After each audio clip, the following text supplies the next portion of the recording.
Good morning guys. So maaga akong tumayo at maaga akong naglalakad 8:30 kasi actually tulog pa ako kanina eh.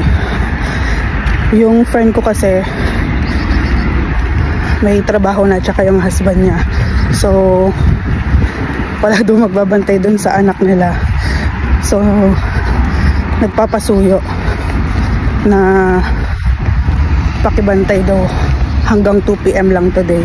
So mag-babysitter ako guys. Pero ano na rin naman siya guys, 7 years old.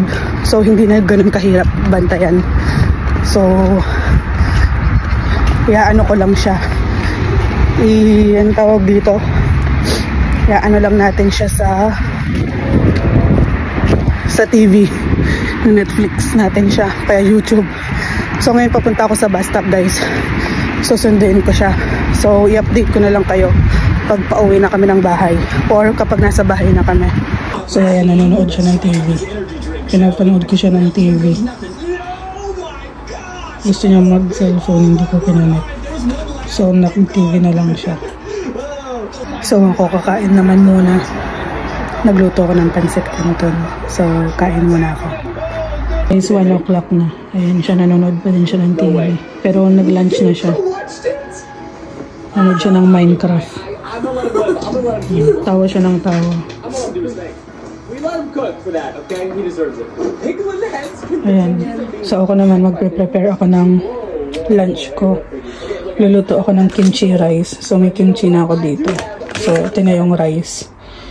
So ayan, tapos meron, ito yung iuulam dun sa kimchi rice. Nakamarinate na pork.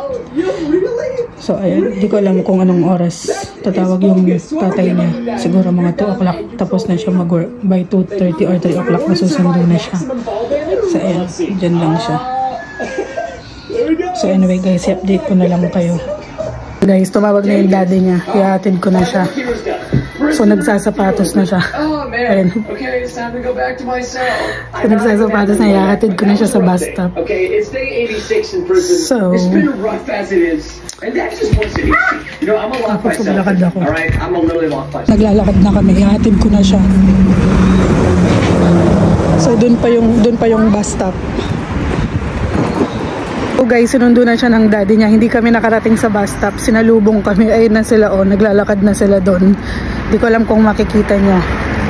So, balik na ako ng bahay. Actually, nagluluto ako eh.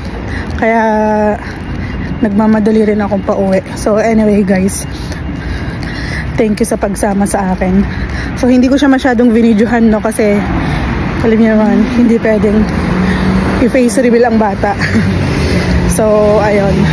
Kaya puro likod lang ang pinapakita ko. So, hindi ko alam kung... Ang sabi kasi ng friend ko, 2 days.